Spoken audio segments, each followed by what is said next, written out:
గారు మరియు ఉపాధ్యక్షులు హర్షతన్న గారు రావడం జరిగింది. కరువు పని దగ్గర ఇప్పుడు మన గౌరవనీయులైనటువంటి శ్రీ నీలం మదన్న గారికి ఓటేయడానికి ప్రచారానికి ఇక్కడికి రావడం జరిగింది.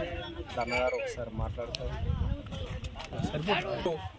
కొండాపూర్ గ్రామంలో మన ముద్దు బిడ్డలు కాంగ్రెస్ కార్యకర్తలు, అక్కలు, చెల్లెండ్లు, మరి మా విలేజ్ ప్రెసిడెంట్ రాజు గారు, ప్రశాంత్ గారు, మల్లారెడ్డి గారు అందరి ఆధ్వర్యంలో చెరువులో కరువు పనిని చూడడానికి వచ్చినాము. వాళ్ళు ఎట్లా చేస్తారు ఏంటి అనేది, వాళ్ళ బాధలు ఏంటి, ఇవన్నీ వాళ్ళతో అడిగి వాళ్ళను తెలుసుకోవడం జరుగుతుంది.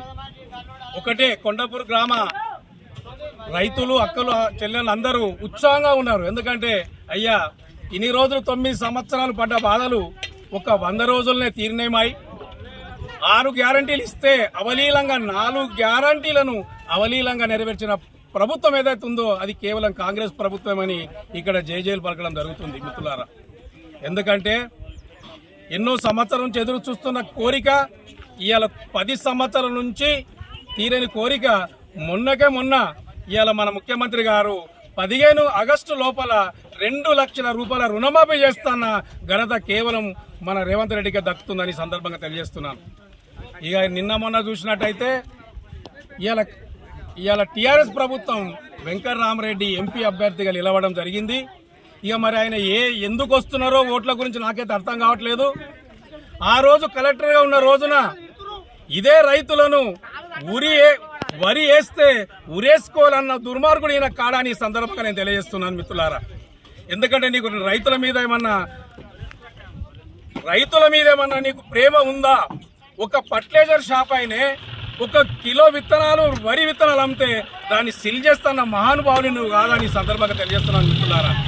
ఎందుకంటే వీళ్ళకు చిత్తశుద్ధి లేదు, వీళ్ళకు ఎలాంటి ప్రేమ రైతుల మీద ఉండదు. వీళ్ళకి కావాల్సింది ధనము, వాళ్ళకు కావాల్సింది ఆస్తులు తప్ప ఒక రైతును ఆదుకునే పని మాత్రం వాళ్ళు పెట్టుకోకుండా తిరుగుతూ ఉంటారు. కాబట్టి మన గౌరవనీయులు నీలం మదన్న ఒక బీసీ బిడ్డ, ఇవాళ చరిత్రలో మొట్టమొదటిసారిగా ఒక బీసీ బిడ్డకు ఎంపీ టికెట్ ఇచ్చారు. కాబట్టి దీనికి ఖచ్చితంగా అందరము సంతోషంగా నీలం మదన్న అత్యధిక మెజార్టీతో గెలిపించి మనము సోనియమ్మకు ఎంపీగా కానుక ఇవ్వాలని ఈ కొండాపురం ప్రజల సాక్షిగా, ఈ రైతాంగాన్ని సాక్షిగా నేను వీళ్ళని కోరుతున్నాను.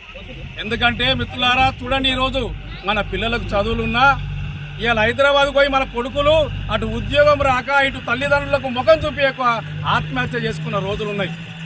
ఎందుకంటే ఈరోజు బీజేపీ వాళ్ళు వస్తున్నారు.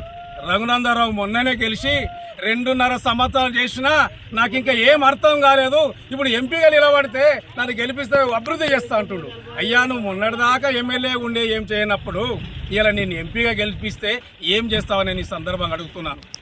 ఆ రోజు ఎట్లాంటివి బలలాంటివి, ఇదంటివి, వాగ్దానాలు లాంటివి, నిరుద్యోగ భృతి లాంటివి ఏది అని మీరు ఇవాళ ఏ రీతిగా మమ్మల్ని ఆదుకుంటారని సందర్భంగా అడుగుతున్నాను మిత్రులారా. బీజేపీ ప్రభుత్వం అన్నది సంవత్సరానికి 2 కోట్ల ఉద్యోగాలు ఇస్తానది. మరి ఇవాళ మా స్టూడెంట్, మా తమ్ముళ్ళు, మా కొడుకులు ఇవాళ ఉద్యోగం రాక ఆత్మహత్య చేసుకుంటున్నారు. మరి 10 రెంట్ల 20 కోట్ల ఉద్యోగాలు ఇవ్వాలి. మరి ఎక్కడిచ్చారు?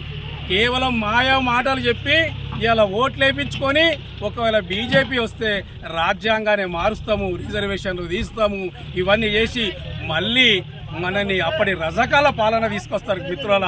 అందుకని కొండాపురం ప్రజలకు తెలియజేయడం ఏమనగంటే, ఒకవేళ బీజేపీకి ఇట్లా వస్తే రజకాల పాలన అప్పుడు మన పెద్దలు చెప్పినట్టు ఎలాంటి మనకు అవకాశాలు రావు, లోన్లు రావు, ఏం రావు. రిజర్వేషన్ తీసేసినట్టయితే మనం మళ్ళా కాయ కష్టం చేసుకునే పరిస్థితి వస్తుంది. ఆ రోజు ఇందిరమ్మ, మన గౌరవనీయులు శ్రీమతి ఇందిరాగాంధీ ఇవాళ మీరు చేస్తున్న పని, ఇవాళ ఈ కరువు పని ఎవరు పెట్టారు? ఇవాళ కరువు పని చేస్తున్నది కేవలం ఇందిరమ్మ వల్లనే అని నేను ఈ సందర్భంగా తెలియజేస్తున్నాను. ఎందుకంటే ఆ రోజు మన మాలమాది వాళ్ళకు, మన చిన్నతనానికి, మన ఎస్సీలకు, బీసీలకు పని లేక, తినడానికి తిండి లేక చాలా ఇబ్బంది పడుతున్న రోజుల్లో ఆ రోజు కాంగ్రెస్ పాలన చేస్తున్న మన ఇందిరమ్మ ఒకవేళ వాళ్ళు కాయ కష్టాలు చేసుకొని బతుకుతున్నారు, కడుపు నిండుతలేదు. కాబట్టి వాళ్ళకు కూడా ఒక కరువు పని, ఉపాధి పని పెట్టినట్టయితే ఎంతో కొంత దాని మీద వచ్చిన దాంతో తిని వాళ్ళ పిల్లలు చదువుకుంటారని ఆ రోజు ఆలోచించినది కేవలం ఇందిరమ్మనే. అది కేవలం కాంగ్రెస్ పార్టీతోనైతే తప్ప ఈ మాయా మాటలు చెప్పి మోసం చేసే పార్టీలను దయచేసి ఒకసారి ఓటు వేయకండి. ఏదైనా మన గరీబులను బాగుపడాలంటే కేవలం కాంగ్రెస్ పార్టీ తప్ప ఎవరితో కాదని ఈ సందర్భంగా తెలియజేస్తూ దయచేసి 13 నాడు జరిగే ఎలక్షన్లో అత్యధిక మెజార్టీతోని మన నీలన్నను నీల మదనని గెలిపించినట్టయితే మన పిల్లలు, మన ఊరు, మన రాష్ట్రం బాగుపడతాయని ఈ సందర్భంగా తెలియజేస్తున్నాను. జై కాంగ్రెస్.